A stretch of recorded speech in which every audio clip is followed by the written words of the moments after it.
President, on the document! Tonight, no criminal charges for President Biden in the documents case. And the special counsel acknowledged I cooperated completely. I did not throw up any roadblocks. The damning new report just out, what investigators are saying about the president's memory and the White House's forceful response. My memory is fine. My memory, take a look at what I've done since I've become president. The CBS Evening News begins now.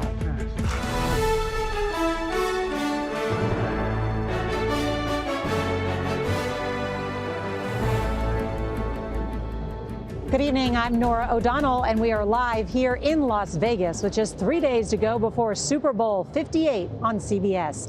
But we want to begin tonight with the blockbuster news about the two men who are expected to face off again in this year's presidential election. Tonight, the dramatic new testimony and questions at the Supreme Court about whether the Constitution, specifically the 14th Amendment, should bar Donald Trump from being on the presidential ballot in several states. You could say that not since the 2000 Supreme Court decision of Bush versus Gore has the nation's highest court taken such a direct role in the outcome of a presidential election.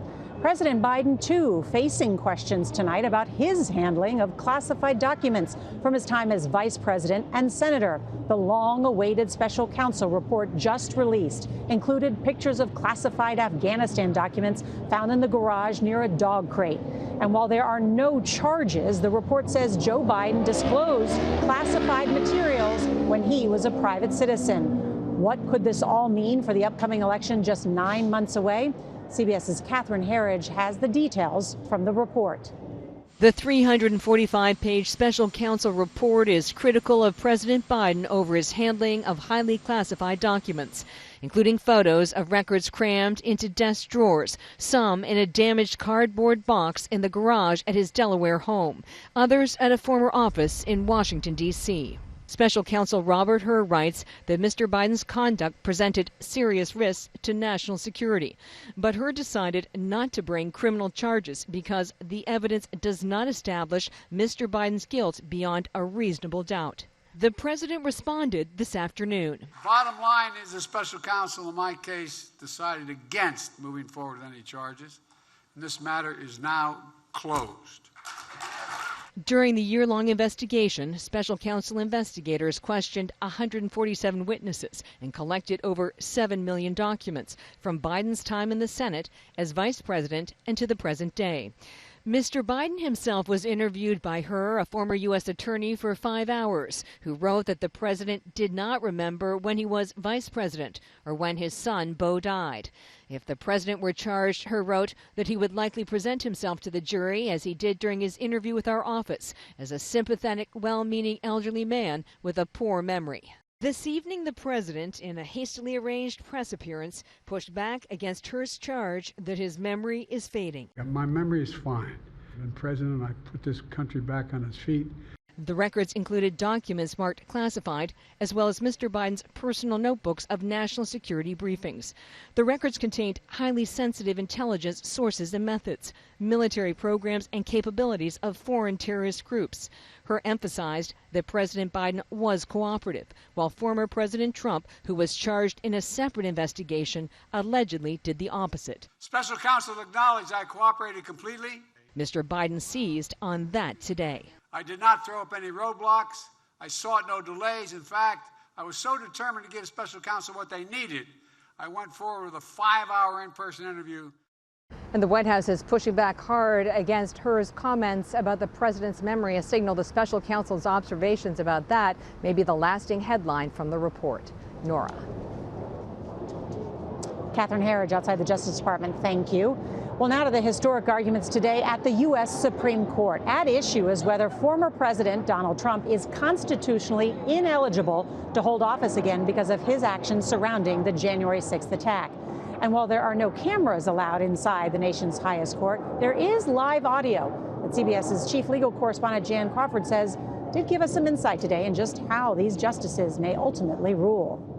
In a case that could determine the presidency, the justices seem to find rare common ground, appearing poised to rule, perhaps unanimously, that states can't use an obscure constitutional provision to kick Donald Trump off the ballot. That would be up to Congress.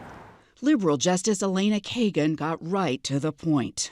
I think that the question that you have to confront is why a single state should decide who gets to be president of the United States. Conservative Amy Coney Barrett agreed. It just doesn't seem like a state call. The Colorado Supreme Court said Trump should be removed from the state's ballots, narrowly ruling he committed insurrection on January 6 and was disqualified under Section 3 of the 14th Amendment. It says no person shall be a senator or representative in Congress or elector of president and vice president or hold any office who took an oath and then engaged in insurrection. Justice Ketanji Brown Jackson focused on the amendment's specific words as another reason Trump could prevail, suggesting the provision, passed after the Civil War, didn't clearly apply to presidents. They were listing people that were barred, and president is not there. And so if there's an ambiguity, why would we construe it against democracy? The justices also were troubled by the potential impact of the Colorado decision and how it could be weaponized by both sides. I would expect that a goodly number of states will say whoever the Democratic candidate is, you're off the ballot, and others, for the Republican candidate, you're off the ballot, and it'll come down to just a handful of states that are going to decide the presidential election. That's a pretty daunting consequence. People camped out overnight for up to 2 days to get a seat inside, but Trump did not attend. I'm a believer in our country, and I'm a believer in the Supreme Court. I listened today, and I thought our arguments were very, very strong. And Jan Crawford joins us now from the Supreme Court. So, Jan, if the justices ultimately say that states can't take Donald Trump off the ballot, and let's say he's convicted in one of his legal battles, what happens next? Can he still be reelected? Well, I mean, the short answer is yes. There's nothing in the Constitution that would stop him from being reelected. There is a possibility that Congress could move to try to disqualify him if it finds he committed insurrection. But based on what we've seen from Congress so far, Nora, I think that seems unlikely. Jan Crawford, thank you so much. Let's bring in now CBS's senior White House and political correspondent, Ed O'Keefe. He's with us here in Las Vegas. Ed, what an extraordinary day of news. President Biden said this matter is closed, but this is still going to be an issue, right? It absolutely is. And today, more than any other in this campaign season, arguably encapsulates the worries and concerns voters have about both of these candidates. For Trump, his perceived threat to democracy and the fact that he's going to have to spend so much time in courtrooms this year. For the president, he cooperated with an investigation, but exposed to prosecutors issues with his faculties and his ability to recall basic facts.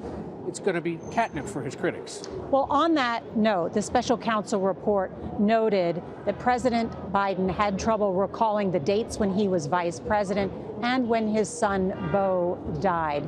What did the White House say in response to that? They are pushing back forcefully on the special prosecutor. They said, in fact, before it's released, that he should withdraw those comments about his memory, saying it was, in essence, going too far. But again, it just continues to raise all sorts of questions about what he's able to do. In his own statement, the president pointed out, I sat and talked to these prosecutors for the 2 days after Hamas's attack on Israel because I was so concerned about trying to get this case closed so the American people could move on. He cooperated, but again, it's going to raise fresh questions about his ability to serve for more years.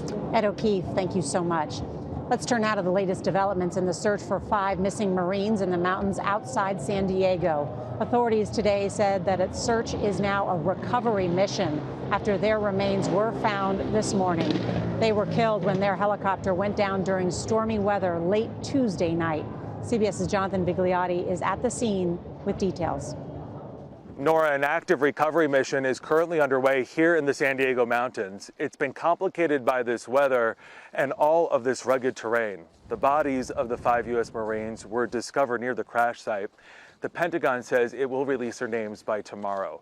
This flight was part of a training exercise. The Super Stallion helicopter took off from Nevada. It was headed to a base in San Diego when it hit extreme weather Tuesday evening. The exact cause of the crash is currently under investigation. That helicopter was just 44 miles away from its final destination, Nora. Oh, that is heartbreaking. Jonathan Vigliotti, thank you so much. Tonight, we are learning disturbing details about a shooting and deadly house fire in a Philadelphia suburb. 6 family members, including 3 children, are feared dead after 2 police officers are recovering now from gunshot wounds. It all started yesterday afternoon when police responded to a call that a child had been shot. CBS's Carrie Corrado has the story. Tonight, investigators are sifting through what is left of the burned-out house. They believe 6 members of the same family died inside, 3 adults and 3 children. So far, they managed to recover the remains of 3 bodies and a rifle. Shots are coming from inside the house. I got 2 officers shot. Reports of someone shooting at police came in just after 3 o'clock Wednesday. I never expected there to be a shootout right outside of my house. Derek Richardson captured the chaotic scene on his cell phone. Police were responding to reports of a child shot when someone inside opened fire. Minutes later, the home was completely engulfed in flames. One of them may in fact have been the shooter, but we're still at the process of trying to find out where everybody is inside that house. This afternoon, a woman who described herself as the mother of the shooter spoke through a translator to CBS News. She said there was an argument inside the house that spiraled out of control. No history of mental problem. Okay. No arguing, a very happy family. And suddenly something happened. One of the 2 officers struck by gunfire was released from the hospital today. The other officer is also expected to make a full recovery and could be released as early as tonight. Both are 22-year veterans of their departments. Crime scene investigators will resume their search in the morning. Officials say it may require dental records to identify all of the victims. Nora? Carrie Corrado, thank you. The CEOs of 3 major drug companies face tough questions today on Capitol Hill. Senators accuse them of ripping off the American people by charging more for some of their most popular drugs in the U.S. compared to other countries. Here's CBS's Scott McFarlane. 3 giants of American medicine took a heavy dose of criticism. Americans are forced to pay higher and higher prices for the drugs they need to survive. From a Senate committee investigating prices of some of the most popular medicines, thousands of dollars for diabetes drug Januvia and HIV treatment Simtuva. It's like a bag of heavy rocks. People have been carrying this around on their shoulders. The CEOs of Johnson & Johnson, Merck, and Bristol-Myers Squibb. Will you commit today that Bristol-Myers Squibb will reduce the list price of Eliquis? We can't make that commitment. Answered for why their drugs cost 3 times more in the U.S. than in 33 other wealthy countries. It has very high labor costs, their transportation costs, their raw material costs. The execs and Republicans argued the companies often pump their massive earnings into research and new medicines. We spend 6 times more in developing cures for patients than we did in stock buyback. But some Democrats slammed the companies for spending tens of millions on executive compensation as millions of people skip doses they can't afford. Has there ever been a time where you had to skip a dose because you didn't have the money? Yes. Including Erica Jacobson, a Montana mother of 3 who pays $12,000 a year to treat seizures and an ulcer. I had to go to the ER and spend a couple of days in the ER. Merck CEO Robert Davis said drug makers do offer rebates and discounts, but Davis, who testified today only after being threatened with a subpoena, declined to answer our questions. The pharmaceutical giants are also suing to stop a Biden administration plan to give Medicare more power to negotiate lower drug prices. They say it'll cut into their earnings and their ability to make new medicines. Nora? Scott McFarlane on Capitol Hill, thank you.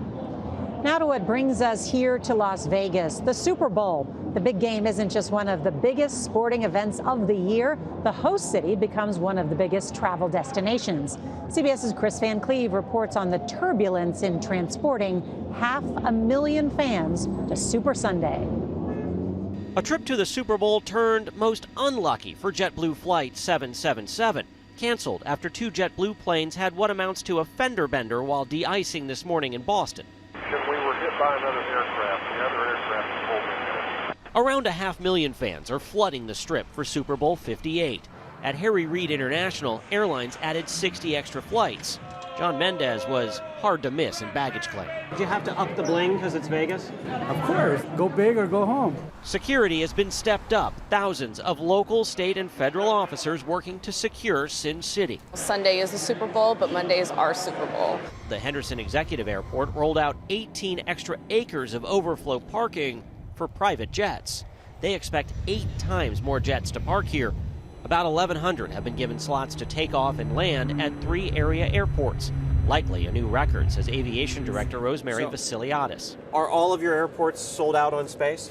We will be 100% full at any given time. Is there room for Taylor Swift's plane? I can only imagine there is. All Taylor has to do is finish these 3 concerts in Japan and make the 6,000-mile trip in time for kickoff.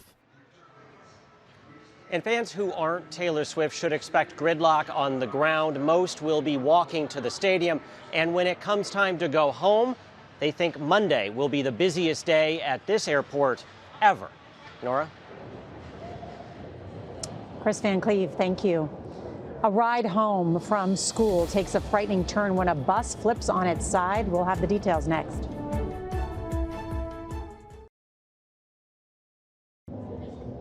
There was a terrifying sight today in Columbia, Maryland. A school bus rolled over on its side this afternoon, injuring at least 4 students. Officials say 2 boys and 2 girls, 11 to 14 years old, were taken to the hospital.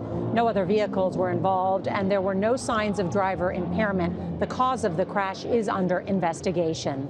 Coming up, we'll introduce you to a coach whose biggest battle isn't on the football field. Next.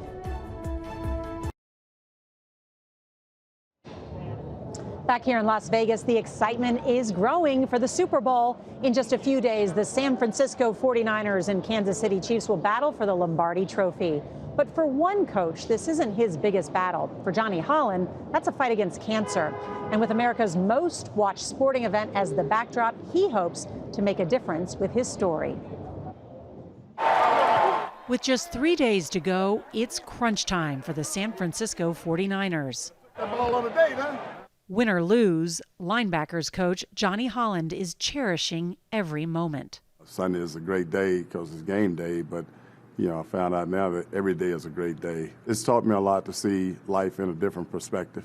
5 years ago, after feeling pain in his shoulder and ribs, Holland was diagnosed with multiple myeloma, a rare, incurable blood cancer. Immediately, I started chemo treatment and went on every day, going to work every day and go get chemo once a week. It probably took about 6 months to realize that, hey, this is pretty serious that you're going through. He's now part of a clinical trial at University of California, San Francisco Medical Center that's testing new treatments. Immunotherapy utilizes the body's immune system to help fight the cancer. To explain it simply, one arm attaches to the cancer cell and one arm attaches to the body's own T cell. And so what it does is it basically revs up the body's own immune system, revs up the body's T cell to help attack the cancer. Samantha Shenoy is a nurse practitioner who's coaching Holland through every visit. Patients living with myeloma live with a lot of uncertainty, right? So he faces that uncertainty with a really positive attitude. The cause of multiple myeloma is unknown. Also unknown, why Black patients make up 1 in 5 new diagnoses, making Holland's participation in the trial a game changer. It's really important to have diversity within clinical trials so we can help answer some of these questions. Holland says football is his medicine and hopes his story inspires others to keep going and keep fighting. And so for me, is to get in these trials is really extending my life. I just want to be able to use and be in a trial that hopefully it help other people. He is helping other people. You can't help but root for Coach Holland. And I love his message, you're stronger than you think you are. All right, ahead of Sunday's Super Bowl, the NFL's most famous mom takes a detour to visit the set of Price is Right. That's next. If you can't watch the CBS Evening News, you can listen. Subscribe wherever you get your podcasts.